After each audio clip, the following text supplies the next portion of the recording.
എല്ലാ മൊബൈൽ ഫോണുകളും ലാപ്ടോപ്പുകളും EMI സൗകര്യത്തോടെ നന്മ കമ്മ്യൂണിക്കേഷൻസിൽ. നന്മ കമ്മ്യൂണിക്കേഷൻസ്, കൊടുങ്ങല്ലൂർ. പ്രത്യാശയുടെ കുരുത്തോലയേന്തി ക്രൈസ്തവ സമൂഹം ഓശാന ഞായർ ആചരിച്ചു.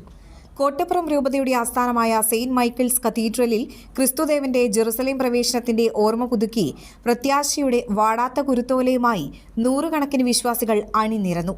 രാവിലെ നടന്ന കുരുത്തോല വെഞ്ചരിപ്പിൽ ബിഷപ്പ് ഡോക്ടർ അംബ്രോസ് പുത്തൻവീട്ടിൽ മുഖ്യ കാർമ്മികത്വം വഹിച്ചു. രൂപത vicar general monsignor Rocky Roby Kalathil, procurator father Joby Kattassery, assistant procurator father Jose Olattupuram, മതബോധന director father Sijo Velikkakathottu, bishop house secretary father Ajay Kaithathara, cathedral വികാരി ഫാദർ ജാക്സൺ വലിയപറമ്പിൽ, സഹവികാരി father Alphin Judson, deacon Kashmir OCD എന്നിവർ സഹകാർമ്മികരായി.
സൂചിപ്പിച്ചതുപോലെ മാമോദിസ മുതൽ നമ്മൾ ആരംഭിച്ച യാത്രയാണ്.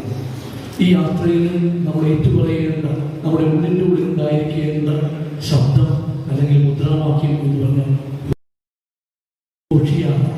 ഒഷിയാന എന്ന ഹെബ്രായ ഭാഷയുടെ അർത്ഥം ഞങ്ങളെ രക്ഷിക്കണം, കർത്താവേ ഞങ്ങളെ രക്ഷിക്കണം. ജീവിതത്തിൽ പ്രതിസന്ധി ഉണ്ടാകുമ്പോൾ, നിരാശ ഉണ്ടാകുമ്പോൾ, സങ്കടങ്ങൾ ഉണ്ടാകുമ്പോൾ, ഒരു വിധത്തിൽ പല രീതിയിലൊക്കെ ഒരു മഴ പെയ്യുന്നത് പോലെ അനുഭവമുണ്ടാകുമ്പോഴൊക്കെ നമുക്ക് പറയാൻ സാധിക്കണം, കർത്താവെ ഞങ്ങളെ രക്ഷിക്കണം. ഇതാണ് ആദ്യത്തെ ചിന്ത. രണ്ടാമതായിട്ട് ഈശോ യാത്ര ചെയ്യുമ്പോൾ ഈശോയ്ക്ക് കയ്യിലുണ്ടായിരുന്നത് വൃക്ഷച്ചില്ലകളും മരക്കുമ്പോഴൊക്കെ ഇന്ന് നമ്മുടെ കയ്യിലിരിക്കുന്നത് ഒരു തോന്നലാണ്. ഇത് ഒരു ഓർമ്മപ്പെടുത്തലാണ്. ജീവിതയാത്രയിൽ മറ്റ് ആടയാഭരണങ്ങളോ ആർഭാടങ്ങളോ എല്ലാം ഉണ്ടാകേണ്ടത് പ്രകൃതി നൽകിയിരിക്കുന്ന പ്രകൃതിയോട് സ്നേഹത്തോടുകൂടി നമുക്കും ഇന്നു മുതൽ നമ്മുടെ ജീവിതയാത്രയിൽ മറ്റുള്ള ആർഭാടങ്ങളൊക്കെ വലിച്ചു മാറ്റാനുള്ള ചങ്കൂറ്റം ക്രൈസ്തവരാണ് നമ്മുടെ ബോധ്യത്തോടുകൂടി നമ്മുടെ ജീവിതയാത്രയിൽ ഈശോയുടെ യാത്രയെ അനുഗമിച്ചുകൊണ്ട് ഇതുപോലെയുള്ള പ്രകൃതിയോട് ചേർന്ന് നിന്നുള്ള ആഘോഷങ്ങൾ നമുക്കുണ്ടാക്കാം. മൂന്നാമതായിട്ട് അവിടെ പച്ചപ്പരവലായോ അല്ലെങ്കിൽ പട്ട് വ്യക്തികളൊന്നുമല്ല വിരിച്ചത്. ആ പാവപ്പെട്ടവരുടെ അവരുടെ ജീവിതത്തിലെ കണ്ണുനീരിൻ്റെയും വിയർപ്പിൻ്റെയും ഒക്കെയായ അവരുടെ തന്നെ വസ്ത്രങ്ങൾ വിരിച്ചുകൊണ്ട് അല്ലെങ്കിൽ വസ്ത്രങ്ങൾ വീശിക്കൊണ്ടാണ് അവർ. കർത്താവ് നമ്മെ ഓർമ്മപ്പെടുത്തുന്നത് മറ്റു മനുഷ്യരുടെ ജീവിതത്തിലേക്ക് കടന്നിട്ട് ചെന്നുകൊണ്ട് അവരുടെ ജീവിതത്തിലെ യാഥാർത്ഥ്യങ്ങളിലേക്ക്, സങ്കടങ്ങളിലേക്ക്, സന്തോഷങ്ങളിലൊക്കെ പങ്കുചേർന്നുകൊണ്ടുള്ള ജീവിതയാത്രയാണ് നമ്മൾ നയിക്കേണ്ടത്. ഈ യാത്ര. ഇത് ജെറുസലേമിനെ ലക്ഷ്യമാക്കിയുള്ള യാത്ര എന്ന് പറയുന്നത് സ്വർഗത്തിലേക്കുള്ള യാത്ര. നമ്മളെല്ലാവരുടെയും യാത്ര സ്വർഗത്തിലേക്കുള്ള യാത്രയാണ്.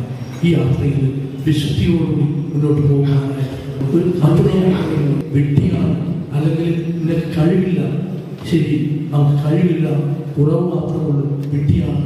ഈ കഴുതയാണ് ഈശോ ഉപയോഗിച്ചതെങ്കിലും നമ്മളെല്ലാവരും തന്നെ ചെറുതാകാനായിട്ട് പഠിക്കുന്നു.